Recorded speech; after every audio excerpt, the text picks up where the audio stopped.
está nos ensinando é que lugar raso não é o nosso lugar. Lembra de Ezequiel?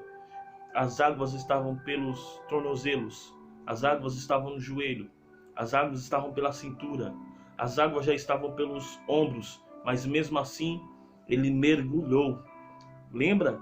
Jesus ele vai dizer aqui no verso de número 3, Pedro, Simão, afasta o teu barco um pouco da terra. E ele afastou o barco da terra. Por quê?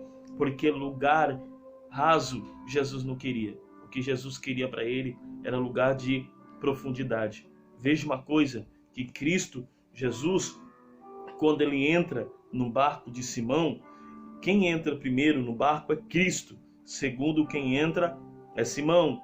Terceiro, quem entra é os peixes. Primeiro, Jesus entra. Depois, ele chama. Terceiro, em seguida, ele me dá autoridade para trazer para dentro o que eu preciso. Então, quando Jesus entra no barco, ô glória, vai ter o que eu preciso. Por quê? Porque quando Pedro estava pescando, Jesus não estava. E pelo fato de Jesus não estar no barco, ele não pegou o peixe. O problema não é largar a rede, o problema é largar o barco. Tem gente que está abandonando o barco, mas Deus está dizendo para você neste momento: ei, não abandone o barco, porque o barco dá acesso de profundidade e acesso aos peixes. Usa a rede, desembaraça ela, deixa Jesus entrar no barco. Depois você entra, e quando você entrar, Jesus vai trazer a necessidade que precisa dentro do barco. Porque tem gente que está abandonando o barco, mas Jesus está dizendo: não abandone o barco. Jesus, ele entrando, quando eu deixo Jesus entrar, ou quando eu deixo a minha prioridade, aquilo que é meu, para Jesus, o lado de dentro nunca fica vazio. Deus está dizendo: quer que o lado de dentro do teu barco permaneça cheio? Ô glória, deixa Jesus complementar primeiro ele.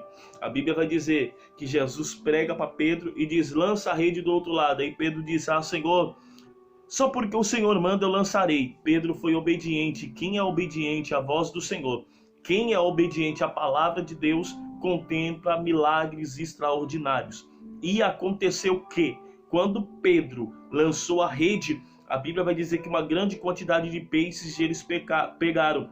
E pelo fato de ser tão grande a pesca, o barco ia quase a pique, quase afundando. Então, Pedro vai acenar dizendo: chama os outros, porque grande a quantidade de peixes que pescamos. E chamar os outros barcos para ajudar Pedro. Enquanto Cristo é a tua prioridade e enquanto você valoriza a palavra de Deus, você vai contemplar milagres extraordinários. E ainda mais, as pessoas irão também contemplar os milagres que você está vivenciando. E ainda mais, as pessoas irão participar dessa providência, dessa bênção que Deus tem para a sua vida. Ô glória,